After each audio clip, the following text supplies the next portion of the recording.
Welcome to Tea with Queens, your VIP pass to the real stories behind the headlines. We've got the inside scoop, the bold opinions, and zero time for PR fluff. Stick with us, babe. The queens know everything.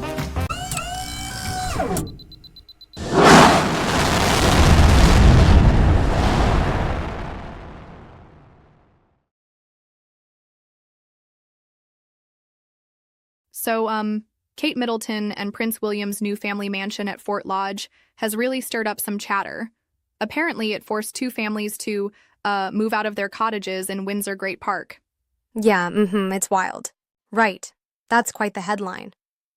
What's intriguing here is that this 8-bedroom mansion, which they're calling their forever home, sits right next to cottages that belonged to Crown Estate tenants, correct? Exactly. Yep. It's like, they say the proximity of the houses meant that those families were, well, they weren't exactly ready for having royals as neighbors. And the report mentioned that these families weren't served with formal eviction notices, right? Rather, they were just told to move earlier this summer. That adds an unexpected twist. Yeah. It's like, they probably got ushered into alternative housing, which, according to the report, was, similar or even better in the local area. Exactly. Now, what's interesting is the context behind this move. William and Kate, who currently reside at Adelaide Cottage, are apparently looking for a fresh start at Fort Lodge, partly due to, what they went through with Kate's cancer treatment, right? Yes, absolutely. I mean, Kate herself recently admitted she, isn't quite back to her old self post-treatment. It really seems like this move is part of a broader emotional reset for the family. That's a good point. But, isn't it a bit harsh that the families living so close ended up having to move? I mean, sure, the royals need their privacy, but doesn't it strike you as, a bit of an overreach? I get where you're coming from, and, it does raise questions about how Crown Estate tenants are treated. However, the report did mention that they weren't left stranded. They were, relocated to similar or better housing without any extra cost to taxpayers.